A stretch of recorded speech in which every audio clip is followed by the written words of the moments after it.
वारकऱ्याचे मनोगत मराठी निबंध। मी एक वारकरी आहे। संतांनी गायलेल्या अभंगाची जपणूक करणारा, पंढरपूरच्या वेण्याकाठीतील भक्तीचा अमृत धुंदावणारा आणि विठ्ठल रूपी प्रेमाचा झरा अनंत काळापासून पिणारा एक भक्त।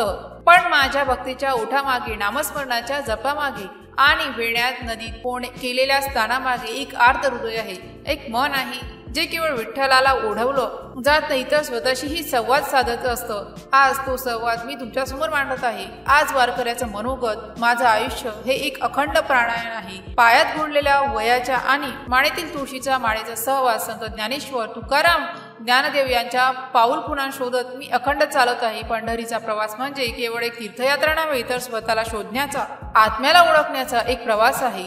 दरवर्षी वासीच्या उत्साहानंतर मी पायी चालत पंढरपूरकडे कसे काढतो हे फक्त माझ्याच मनाला ठाऊक। माझ्या या प्रवासात माझे सोबती असतात असंख्य वारकरी, सगळे एकाच नावाचा जय जयकार करत, एकाच देशात बेभान झालेले। आमच्या पायाखालची धूळ, आमच्या कंठातून निघणारे अभंग आणि आमच्या हृदयात वासलेला विठू माऊली हीच आमची खरी संपत्ती। कधी कधी एखादा वृद्ध वारकऱ्याच्या पायातून रक्ताचे कणसे सुटतात, पण त्याच्या चेहऱ्यावरची ती आनंदाची, भक्तीची लहर पाहून वाटतं की हे रक्त नव्हे तर भक्तीचे अमृतधारा आहे। त्यांच्या डोळ्यातून वाहणारे आसवे हे केवळ थकव्याची नाही तर विठ्ठल भेटीच्या आधी भावुकतेची क्षणे आहेत। पंढरपूरच्या वेण्या नदी काठ राहिलो की माझं सर्व अस्तित्व एका भावनेने भरून जातं। तेथील विठ्ठल मंदिरातील भगवान विठ्ठल यांची उभी मूर्ती, हातातील संख्याची मुद्रा आणि डोळ्यातील प्रेम ते पाहिलं की मनातल्या सगळा व्यथा, सगळे विषाद धुतकारून जातात। अशा वेळी वाटतं की मी केवळ एक भक्त नाही तर विठ्ठलाचा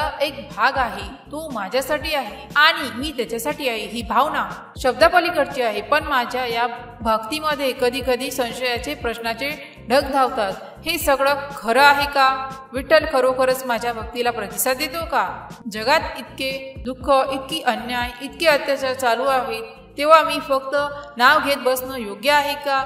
अशा वेळी माझ्या मनात एक अदृश्य लढाई सुरू होते। एकीकडे माझी श्रद्धा तर दुसरीकडे माझे तर्क। पण मी संत तुकारामांचा अभंग गाऊ लागतो आणि लगेचच मला समजतं की भक्ती हा प्रश्नांचा उत्तर देण्याचा मार्ग नसून प्रश्न विसरून जाण्याचा मार्ग आहे। भक्ती ही एक भावना आहे, तर्क नव्हे। माझ्या जीवनातील सर्वात कठीण क्षण म्हणजे जेव्हा मी पंढरपूरहून परत यावं लागलं। विठ्ठलाच्या दर्शनानंतरचा आनंद काही काळ टिकतो, पण मग पुन्हा सामान्य आयुष्याची ओढ सुरू होते। शेती, घर, कुटुंब, नोकरी या सगळ्या जबाबदाऱ्यांमध्ये माझी भक्ती कधी कधी मागे पडते। अशा वेळी वाटतं की मी विठ्ठलाला विसरत आहो, पण मग मी माझ्या मनाला समजावून सांगतो की विठ्ठल हा फक्त पंढरपुरात नसतो, तो माझ्या शेतीतल्या ओल्या मातीत, माझ्या घरातील चुलीच्या आगीत आणि माझ्या कुटुंबियांच्या हसण्यात देखील आहे। भक्ती म्हणजे केवळ मंदिरात जाणं नव्हे तर प्रत्येक क्षणाला भगवंताचा स्पर्श जाणवला आहे। आणि मग वर्ष संपत आलं की मी पुन्हा तयारी करू लागतो। माझी पुन्हा पोटी, माझी जोडी आणि माझी तुळशीमाळ ही सगळी तयारी सुरू होते। माझं मन पुन्हा पंढरपूरच्या वाटेला लागतं। अशा वेळी वाटतं की माझं खरं